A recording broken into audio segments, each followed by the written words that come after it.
Warning, this video contains manga spoilers up to chapter 251. You have been warned.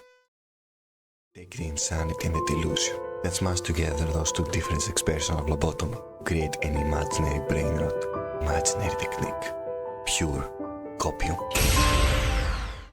Chapter 251 is a definitive proof that all of us need to know that our beloved blue-eyed king Gojo Satoru is coming back to life. Said chapter revealed to us that Megami's will to live has been shattered from killing both his sister and Gojo while being puppeteered by Sukuna. And I would like to ask you, dear viewer, what better way for Megami to regain his will to live than seeing his mentor and father figure alive and well after watching him die right in front of his eyes? Pairing that with all the other subtle clues that Gege has been planting since the hidden inventory arc, Gojo's revival is almost certain. And I know what you're about to say. Sukuna stated that healing another sorcerer with blessed energy is half as effective as healing yourself, and Soko's curse technique is not that strong. But 1. What does the king of frauds even know about blessed energy? And 2. Gojo's revival is not only possible, but it also fits the story's narrative and themes. So, dear viewer, I would like to present you why Gojo Satoru is coming back to life. 大丈夫でしょ。だって君弱いもん。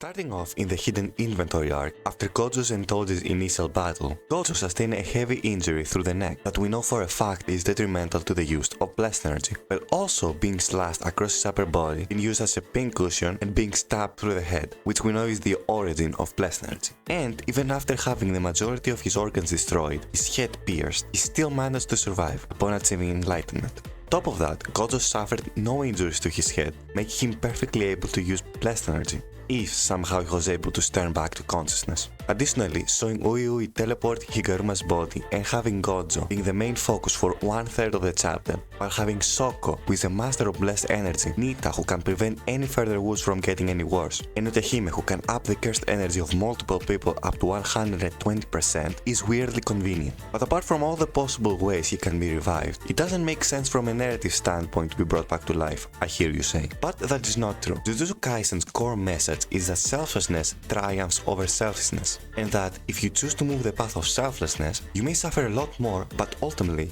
you will come out on top with a much more rewarding satisfaction rather than the shallow fulfillment you get if you walk down the path of selfishness. That said, going back to the hidden inventory arc after Gojo's enlightenment, which is stated by Gege to be a declaration that holds the utmost arrogance. Essentially, in this moment, Gojo has reached the pinnacle of selfishness, which is why he couldn't defeat Sukuna, since those two are the ones who embody the idea of selfishness in two vastly different ways. Kasimo as well, but he's irrelevant. One is isolated and miserable from it, while the other triumphs. Both Soko and Geto have criticized Gojo's mindset, with Soko saying that she was always there for him and that he was never truly alone, while Geto challenged Gojo's strength, stating, "Are you the strongest because you are Gojo Satoru, or are you Gojo Satoru because you are the strongest?" Essentially asking him, does your strength define who you are? Which, as unpleasant as it is, the answer is yes. Gojo Satoru is not Gojo Satoru. Gojo Satoru is the strongest, and everyone regards him, fears him, and adores him as the strongest, not as the person he actually is. On top of that, in chapter 236, Gojo has a conversation with Nanami where he tells a story about an advice that Meimei gave him in the past. That advice suggested that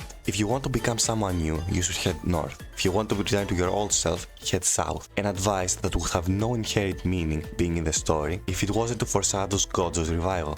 To really put the nail on the coffin for this one, if we pay close attention to the placement of everybody present at the airport, we find that the people who decided to go north are directly across the people who decided to head south. Everyone there represents this exact quote. Aibara and Nanami, who decided to stay true to themselves, are right across people like Geto, Yaga, Riko, and even Kuroi, who decided to defy their fate and become new people, for better or for worse. And lo and behold, Gojo is standing right beside his boyfriend, meaning he decided to head north. Additionally, on the 4th page in the 5th panel in this chapter, we see what appears to be 7 blooming lotus flowers, which, in the story of Buddha, he took 7 steps and for each one a blooming lotus appeared beneath, signifying his rebirth. What's more is that Gojo's "throughout heaven and earth, I alone am the honored one" line is something that the Buddha has said twice.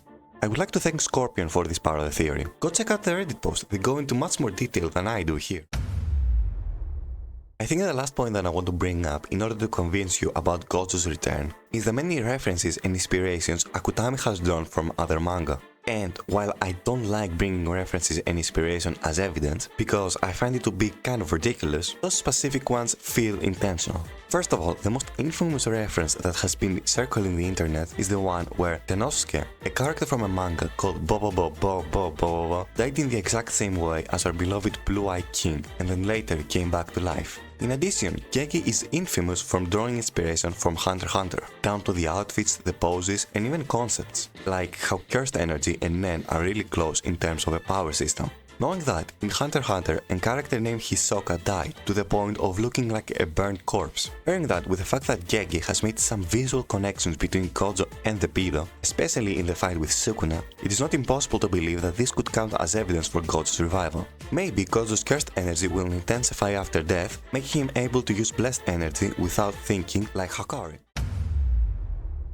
I'm gonna be honest with you, before chapter 251, I didn't believe that Gojo would return. I thought it would be a detriment to his character, and it would have been better for him to stay dead. But after seeing Megami's condition, I started hypothesizing of how they could try to get him out of this misery. And pairing that with the research that I have done for this video, I believe Gojo's revival won't be a detriment to his character, but rather, it's the only way to give catharsis to one of the core members of our main cast, because without it, Gojo wouldn't have a character arc, and his long-lasting desire to get rid of his loneliness wouldn't be fulfilled in the way he desired. Losing to Sukuna might have made him feel less lonely and understood, but Sukuna couldn't replace what Geto offered Gojo in their teenage years. Someone who could consider both an equal and a friend. Someone who understood him, but was also there for him. Hell, Sukuna even called Gojo greedy for those feelings. So, I digress.